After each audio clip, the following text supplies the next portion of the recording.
स्वयं भी वो चाइनीज की झालर आती थी तो दिवाली में लगा करके देखते थे कि काफी चमकती है और हमारे देश की झालर चमकती नहीं है।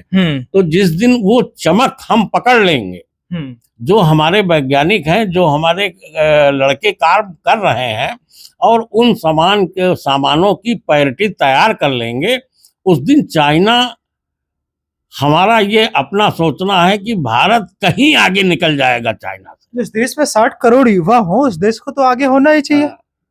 बाबू जी, अब बात कर लेते हैं, मोदी जी इस बार पीएम बन रहे हैं आपके हिसाब से? देखिए, मोदी जी पीएम बन रहे हैं, इस बात का तो सभी दावा कर रहे हैं।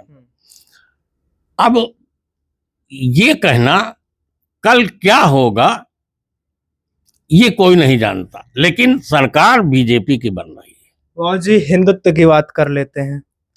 क्या भाजपा हिंदुत्व हितैषी पार्टी है?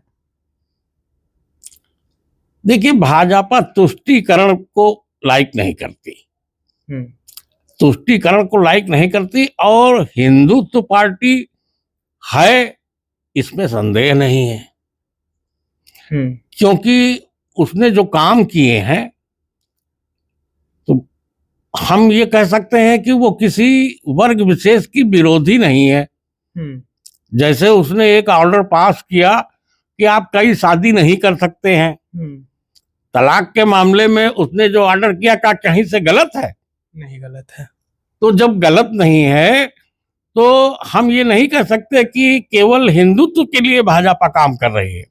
भाजपा देश के लिए काम कर रही है और देश में जो भी रह रहा है, अगर नियमानुसार रहेगा, अगर सही ढंग से रहेगा, तो मैं समझता हूं कि कोई भी हमारी सरकार, चाहे मोदी जी प्रधानमंत्री हो, चाहे आने वाले समय में, देखिए हर आदमी परिवर्तनीय है, हर चीज इस देश में परिवर्तनीय है। जैसे संविधान को लेकर के कहा जा रहा है कि साहब अम्बेडकर साहब ने संविधान बनाया है और उसमें जरा भी हाथ कोई लगाएगा मैं संविधान की रक्षा करूंगा। संविधान में कितने संशोधन हो चुके हैं, इन नेताओं को मालूम है कि नहीं मालूम है? मालूम है, लेकिन मालूम करना नहीं चाहते हैं, क्या कर सकते हैं? तो अब संविधान कोई अडिग चीज नहीं है, आवश्यकताओं के अनुसार संविधान भी परिवर्तित हो सकता है। हिंदुत्व के मुद्दे पर भाजपा हमेशा अड़ जाती है आके।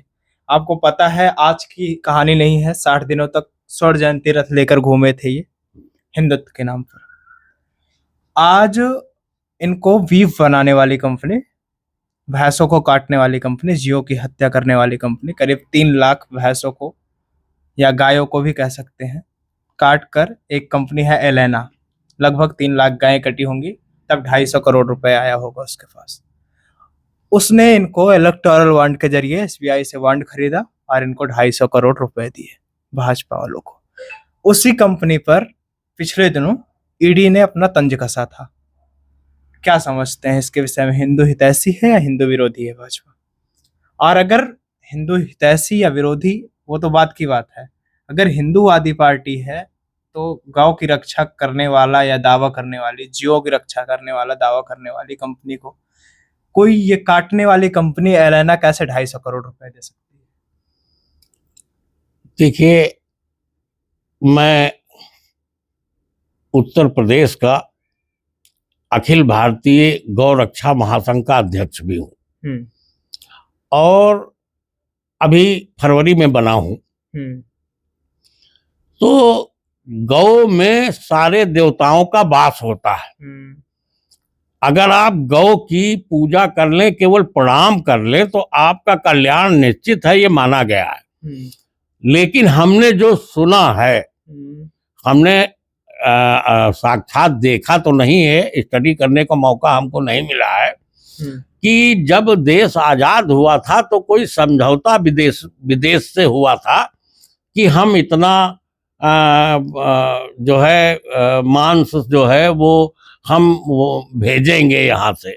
नहीं गुरु जी, देखिए, वो तो पहले से ही कहकर आए थे कि हम गौचर भूमि खैरातों में बंटवा दी, उनका तो छोड़ दीजिए, वो तो पहले से, आज से नहीं, वो पहले से ही हिंदुत्व विरोधी रहे हैं। जो हिंदुत्व हितैषी की बात करते हैं, जो कहते हैं कि हम हिंदुत्व पे ही जीवन जीना चाहते हैं, जो कहते हैं कि हिंदुत्व के बिना हमारा कोई अस्तित्व नहीं है, जो 60 दिनों तक स्वर्ण जयंती रथ लेकर घूमे हो, ऐसे लोगों से ये अपेक्षा की जाए कि 250 करोड़ रुपए उनको ऐलाना देगा? देखिए, ये हम मतलब अगर कोई केस चल रहा हो 250 करोड़, केस क्या चलेगा? इलेक्टोरल देखिए बॉन्ड में केस नहीं चलता। देखिए नहीं, ऐसा नहीं है। अगर केस पकड़ा जाता है हम्म तो दब सकता है, हम्म लेकिन हमारी जुडिशरी जो है हम्म वो, ये आरोप तो जुडिशरी पर लोगों ने लगा दिया, भगवान पर लगा दिया। हम्म तो आरोप तो कोई लगा सकता है, लेकिन दूध का दूध और पानी का पानी एक दिन होता है।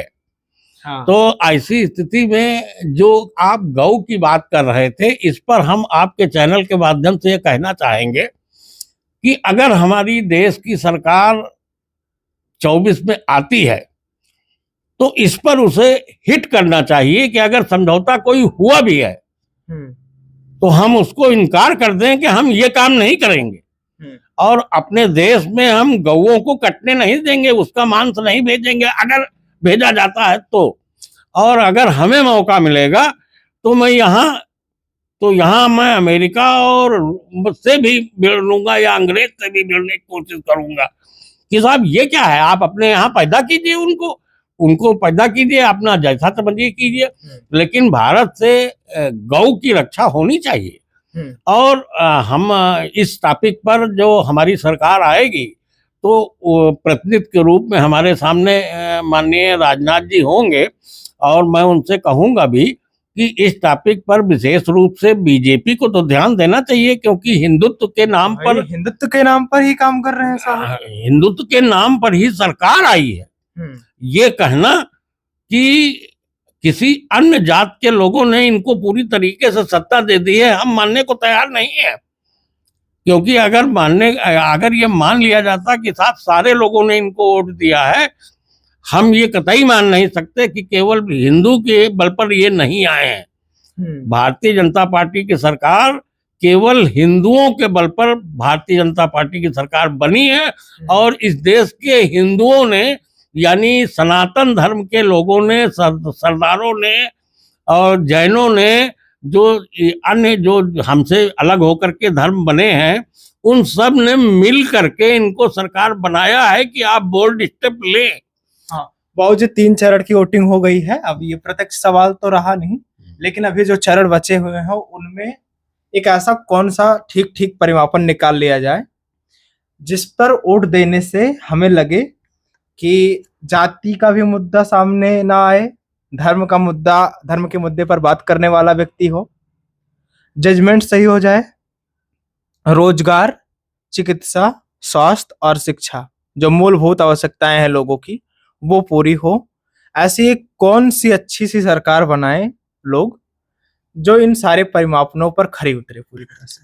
देखिए, सरकार तो आप ये मान के चलिए कि किसी भी, अगर हमारा 80% की हम सरकार में हैं, मान लीजिए 20% हमारा भी गठबंधन है, एनडीए गठबंधन, ऐसे इनका इंडिया गठबंधन है, लेकिन एनडीए गठबंधन के टूटने का खतरा कम है। और इंडिया गठबंधन की जब ये सरकार इनकी बनेगी, इन्होंने अभी ये नहीं कहा कि देश का नेता कैसा हो, राहुल गांधी या अखिलेश यादव या तेजस्वी यादव जैसा हो, इन्होंने प्रधानमंत्री घोषित नहीं किया है। और हमने ये देखा है कि प्रधानमंत्री के मुद्दे पर इनकी सरकारें गिरी हैं। अभी केजरीवाल जी एक भाषण दे रहे थे, उसमें कह रहे थे वो कि ये मोदी जी जो है वो अमित शाह जी के लिए वोट मांग रहे हैं, अपने लिए नहीं मांग रहे हैं। योगी जी के लिए 2 महीने के अंदर योगी जी को किनारे लगा देंगे। कैसे देखते हैं? अब देखिए, कौन किसको किनारे लगा देगा ये ईश्वर की लीला है, और बिना ईश्वर के मर्जी के कोई काम होता नहीं है। अगर ईश्वर चाहेगा, मोदी जी प्रधानमंत्री हैं तो मोदी जी बनेंगे। ईश्वर माने आप जनता मान लीजिए, जनता ही ईश्वर है, क्योंकि वो जो वोट डलवाता है तो डलवाता वही है कि हम वहां पहुंचे और पहुंचने के बाद वोट डाल दिया जा करके। जिस वक्त वोट आदमी डालता है उस वक्त उसकी परीक्षा होती है कि सत्य पर जा रहे हैं आप कि असत्य पर जा रहे हैं।